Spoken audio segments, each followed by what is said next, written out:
Well, as Beth was saying, everyone grappling to get to grips with what this all means, what could potentially happen next. Let's talk now to someone who perhaps knows better than most, the UK's former ambassador to Syria, Simon Collis. Thank you very much for being with us. Firstly, what are your reflections on the extraordinary events we've seen unfold in the past few days?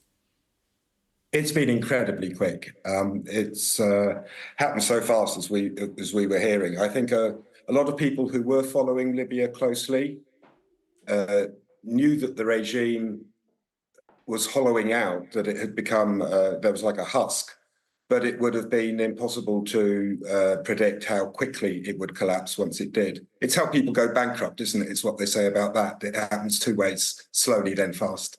Yeah, I guess it does seem like that. It seems like it's happening with astonishing speed, but I guess for people watching the situation, it was only ever going to end like this. And of course, it feels like an incredibly fragile situation. Different pockets of Syria controlled by different groups. HTS, the rebel group, of course, prescribed as a terrorist organisation in the UK. Do you think we should unprescribe HTS? Well, I think we have to deal with facts, and HTS are a fact on the ground. They're not the only fact. Syria is a very diverse country, and the opposition itself is very diverse, and there's different groups. That will bring its own problem. But it would be difficult for any outside party, UK or anybody else, to understand what's going on and to engage with what's going on unless you have some kind of channel. May not be a public one initially, but some kind of channel for communicating with them. Syria has a future now. Under Assad, it had no future. There was no way forward. Now there is a future.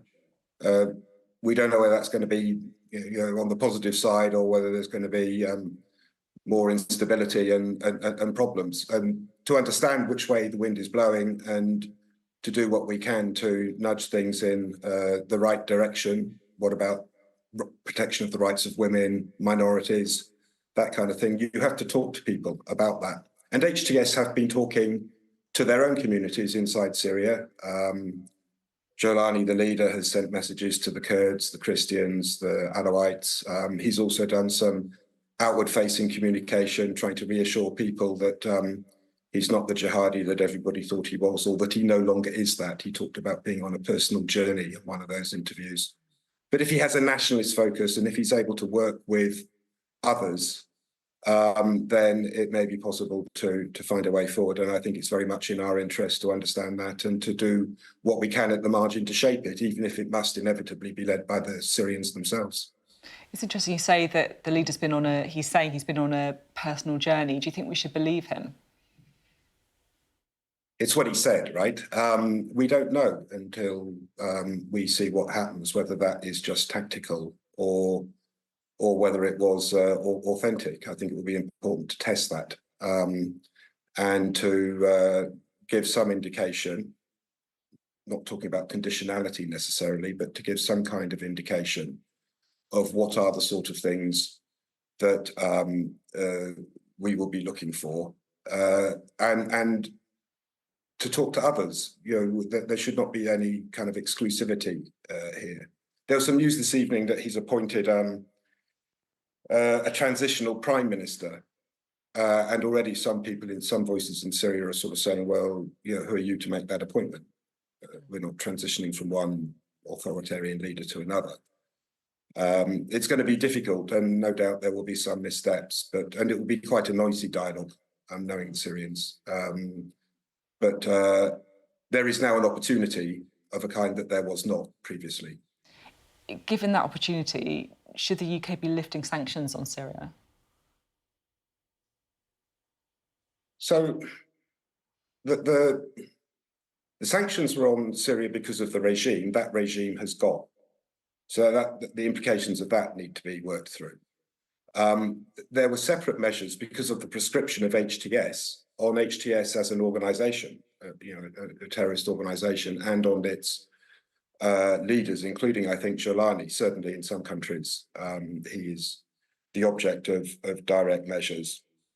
And both of those sets of measures will need to be reviewed. I think there's going to be a period of confusion and uncertainty while people explore what's happening, what's possible, and what what matters to support the country to, first of all, stop falling apart, to stabilise, and ideally, over time, potentially quite a short time, to start the process of reconstruction. We're already seeing Syrians voting with their feet, returning. We saw it on your package.